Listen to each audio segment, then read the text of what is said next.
اس کے بعد میری زمینوں کے اندر اس قدر برکت ہوئی کہ 2 سے 4 گنا زیادہ فصلیں ہونے لگی، اور 1 درہم خرچ کرتا تو 3 گنا مال آ جاتا۔ اور آپ فرماتے ہیں گندم کی 100 بوریاں میں اپنے مکان میں رکھتا، 50 خرچ کر ڈالتا تو دیکھتا 100 وہاں موجود ہی ہوتی۔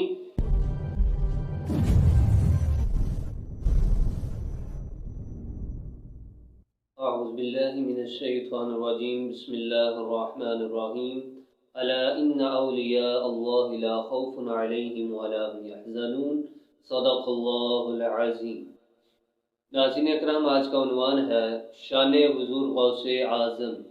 چونکہ یکم رمضان المبارک کو حضور غوث اعظم رضی اللہ تعالی عنہ کی ولادت ہوئی، تو اسی مناسبت سے آپ کا ذکر خیر بیان کرنے کا شرف حاصل ہوا۔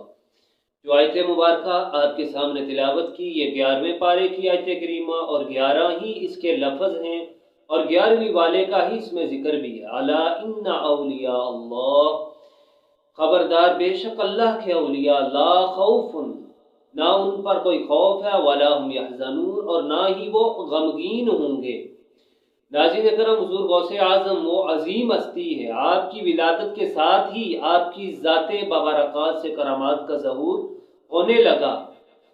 آپ طلوع فجر سے لے کر غروب آفتاب تک دودھ نوش نہ فرماتے تھے، یعنی پورا دن آپ روزہ رکھتے، تو آپ کی اس کرامت کا جیلان کے اندر اس قدر چرچا ہوا کہ سادات کے گھرانے میں ایک ایسا بچہ پیدا ہوا ہے جو صبح سے لے کر شام تک پورا دن دودھ نہیں پیتا، روزہ رکھتا ہے، تو لوگ دور دراز علاقوں سے آ کر آپ کی زیارت کیا کرتے۔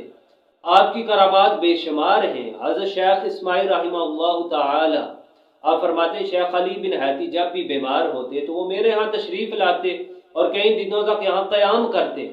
ایک مرتبہ شیخ علی بن حیتی بیمار ہوئے اور میرے پاس وہ تشریف لائے۔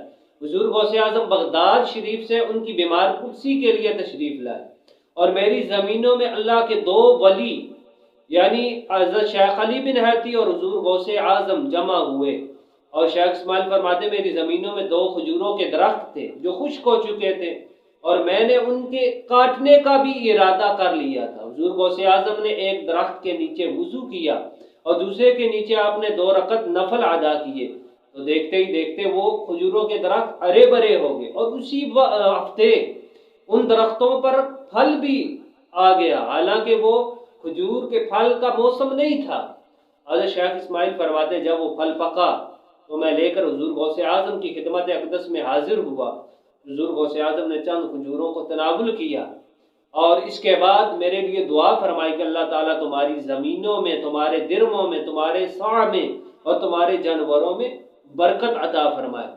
تو حضرت شیخ اسماعیل فرماتے ہیں اس کے بعد میری زمینوں کے اندر اس قدر برکت ہوئی کہ 2 سے 4 گنا زیادہ فصلیں ہونے لگی، اور 1 درہم خرچ کرتا تو 3 گنا مال آ جاتا۔ اور آپ فرماتے ہیں گندم کی 100 بوریاں میں اپنے مکان میں رکھتا، 50 خرچ کر ڈالتا تو دیکھتا 100 وہاں موجود ہی ہوتی۔ اور اسی طرح جانوروں کے اندر اس قدر برکت ہوئی کہ ان کا شمار کرنا ہی میں بھول گیا۔ یعنی آپ فرماتے ہیں یہ ساری حضور غوث اعظم کی برکت کی وجہ سے تھی، آپ کی دعا کی بدولت کی وجہ سے۔ حضور غوث اعظم وہ عظیم ہستی ہیں، آپ جسے بھی جو دعا دیتے اللہ تعالیٰ پھر اس پر کرم فرما دیتا، اللہ تعالیٰ اس پر بہاریں لٹا دیتا۔